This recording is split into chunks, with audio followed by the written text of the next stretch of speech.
Spooky time is my favorite time of the year. The temperatures are dropping, everyone's decorating outside, and lots of spooky dooky movies to watch.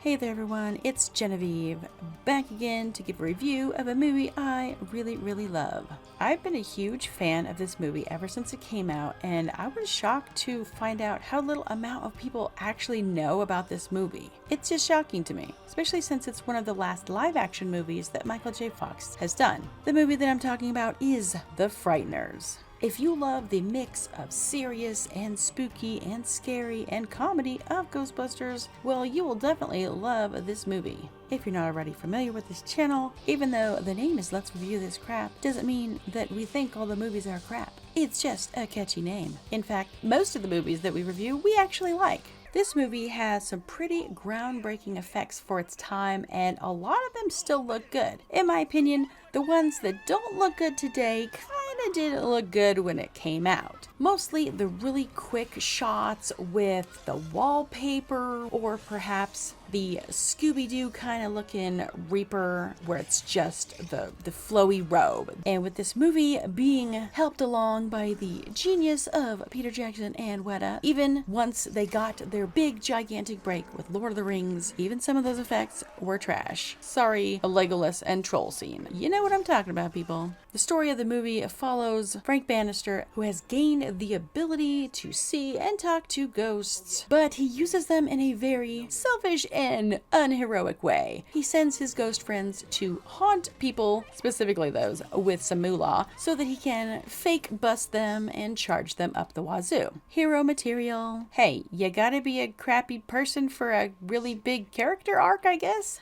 And then there is the eventual sort of love interest, I guess, once her crappy husband gets taken out by the Reaper. Yeah, I'm glad they didn't make like too much of it because he's still forever pining for his dead wife. I mean, that's not much of a spoiler, but he basically has just given up on life. Everything's on hold. His house has been unfinished for years, and it's just kind of, he's like a ghost in his own town. Everybody kind of knows he's there. He kind of avoids him and just kind of floating around through life, apparently.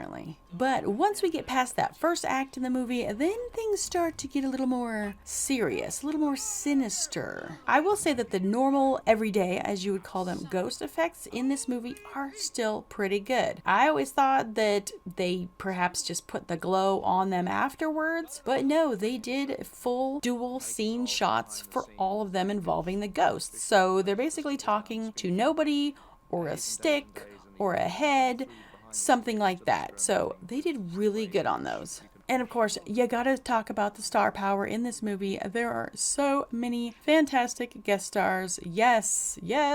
Thank you, incomparable John Astin. Definitely one of my favorites. And then you have Jake Busey, Jeffrey Combs, Dee Wallace, R. Lee Ermey, reprising his very famous role from Full Metal Jacket, but he is a former U.S. Marine drill instructor, so I'm sure he had lots of practice. Maybe he even likes replaying those roles. Who knows? And even Peter Jackson himself makes a cameo.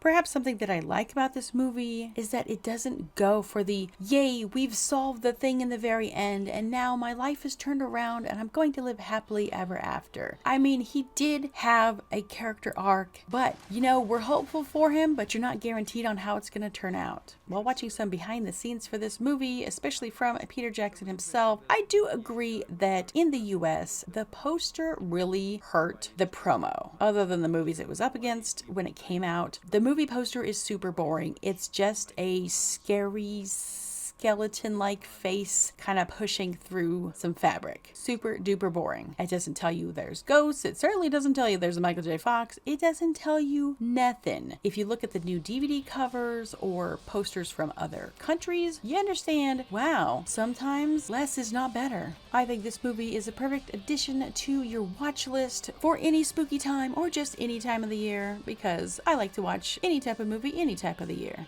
If you had not already seen this movie, definitely check it out for yourself. I give this movie 5 Carl the Dumpster Sharks. This movie stars Gomez Addams, Scott Howard, and The Reanimator. This movie contains awesome and amazing effects, some not so awesome effects. And the amazing Michael J. Fox being the amazing Michael J. Fox.